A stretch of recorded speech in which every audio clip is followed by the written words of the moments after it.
तो गाइज़ आज के इस वीडियो में हम कुछ वोकेबलरी वर्ड्स के बारे में बात करेंगे। इनमें से कुछ फ्रेजेस हैं, कुछ फ्रेजल वर्ब्स हैं और कुछ इडियम्स हैं। जैसे अगर मैं बात करूं, along with a bite of cherry, blow one's mind a hell of time, dumbfounded to have an edge, in name only, crack a smile, zip your lip flatterer। तो आज के इस वीडियो में हम टोटल 25 वर्ड्स के बारे में बात करने वाले हैं।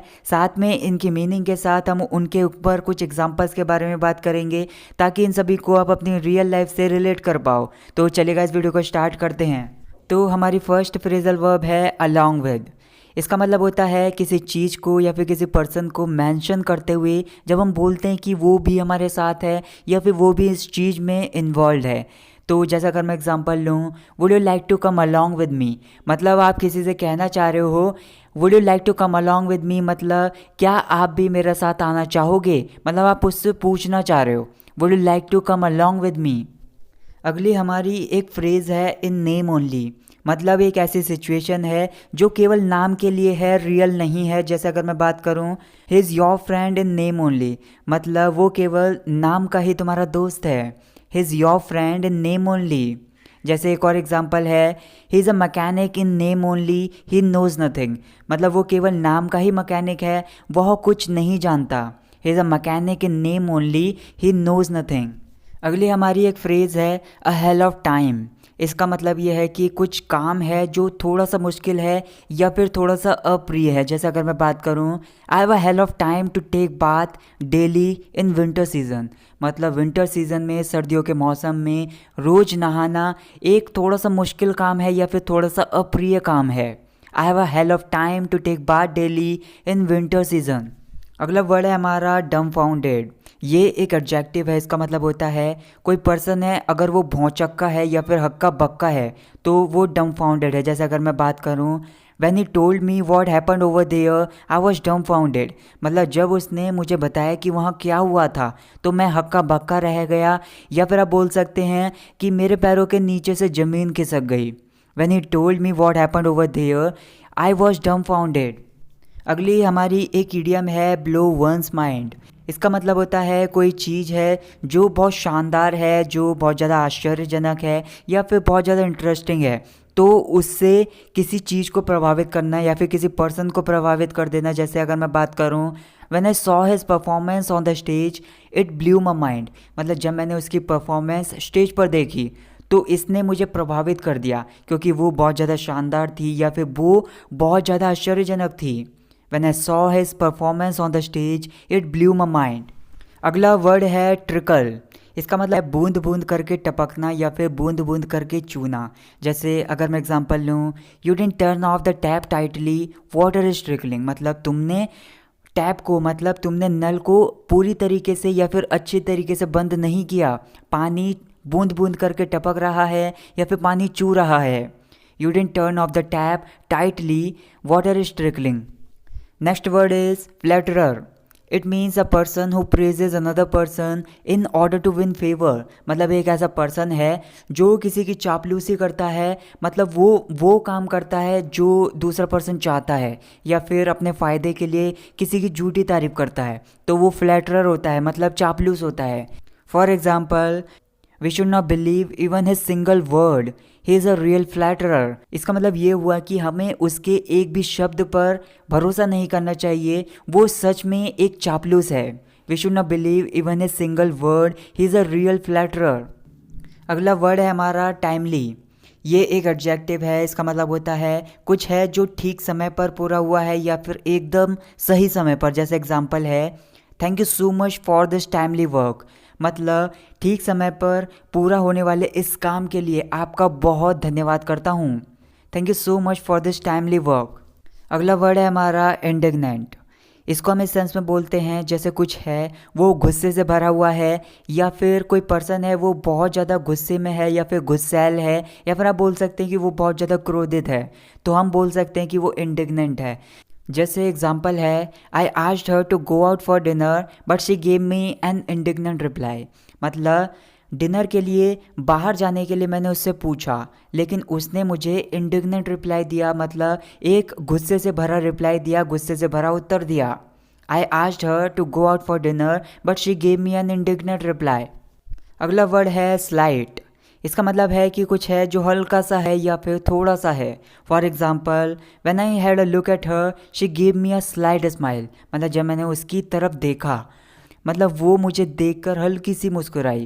When I had a look at her she give me a slight smile. Next हमारी एक ईडियम है क्रैक अ स्माइल। इसका मतलब होता है हल्का सा मुस्कुराना। तो जैसे एग्जांपल है, she cracked a smile at me and left. मतलब वो मुझे देखकर हल्की सी मुस्कुराई और चली गई। She cracked a smile at me and left. अगला वर्ड है हमारा लीश। इसका मतलब होता है कुत्ते या फिर किसी जानवर के गले का पट्टा। तो जैसे एग्जांपल है, your dog is so dangerous, please keep your dog on leash. मतलब तुम्हारा जो कुत्ता है वो बहुत ज़्यादा डेंजरस है, बहुत ज़्यादा खतरनाक है, कृपया अपने कुत्ते को गले के पट्टे में बांध के रखो। Your dog is so dangerous, please keep your dog on leash. Next हमारी एक फ्रेजल वर्ब है रेप ऑफ। इसका मतलब होता है किसी पर्सन को लूटना या फिर किसी पर्सन को ठगना। For example, shopkeeper ripped you of. मतलब आप किसी से कह रहे हो कि दुकानदार ने तुम्हें ठग लिया या फिर दुकानदार ने तुम्हें लूट लिया। Shopkeeper ripped you of. अगली हमारी एक फ्रेज़ है out of the question.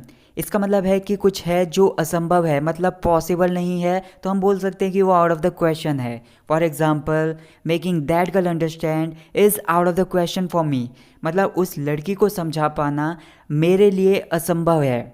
Making that girl understand is out of the question for me.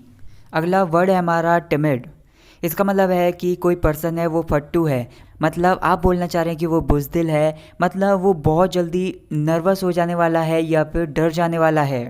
जैसे अगर मैं एग्जांपल लूँ, टिमिड डॉग्स बार्क मोस्ट। मतलब आप कुत्तों के बारे में बात करते हुए बोल रहे हैं कि जो कुत्ते बुज़दिल होते हैं, जो कुत्ते बहुत जल्दी डर जाते हैं, वो ज़्यादा भौंकते हैं। Timid dogs bark most. Next हमारी एक इडियम है to have an edge. It means to have an advantage, मतलब किसी चीज़ का फ़ायदा होना। जैसे एग्जांपल है, you have an edge because your parents are rich. मतलब आप किसी से कह रहे हो कि तुम्हारे जो माता पिता हैं वो अमीर हैं, तो तुम्हें इस चीज़ का फ़ायदा है।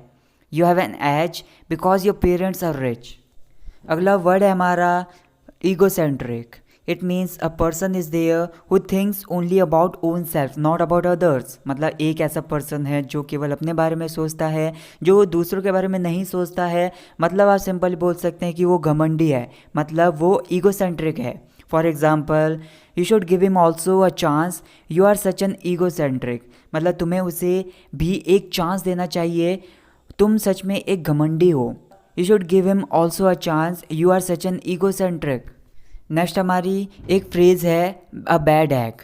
इट मीन्स एक ऐसा पर्सन है जो ईमानदार नहीं है, मतलब वो भरोसे के लायक नहीं है। जैसे अगर मैं एग्जांपल लूँ, it's really disappointing, I thought he was a great person but he turned out to be a bad egg.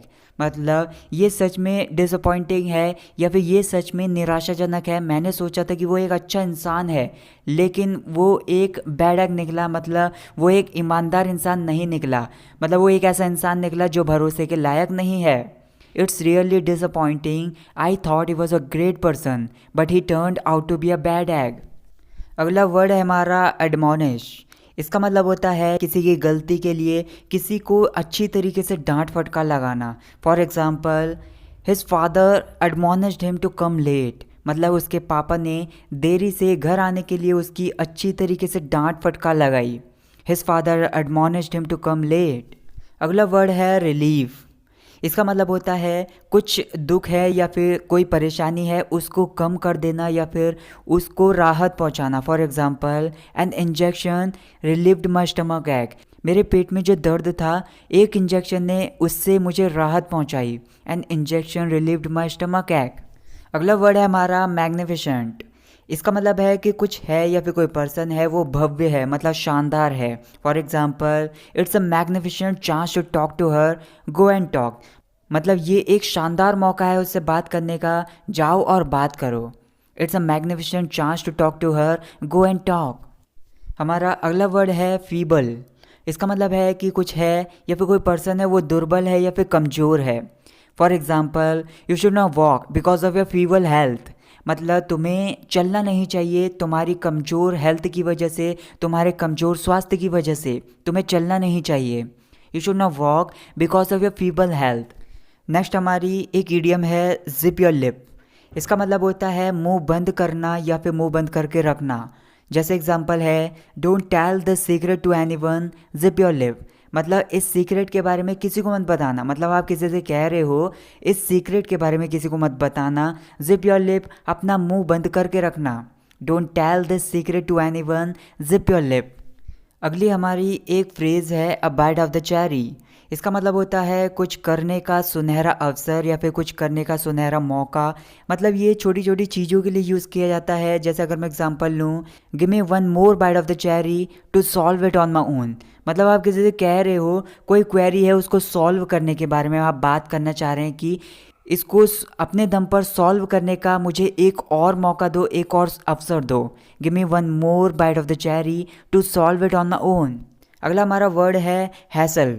इसका मतलब होता है परेशानी या फिर एक ऐसी मुसीबत की स्थिति। For example, it's such a hassle to travel with so many bags. मतलब बहुत सारे बैगों के साथ ट्रैवल करना ये सच में एक मुसीबत की स्थिति है या फिर परेशानी है।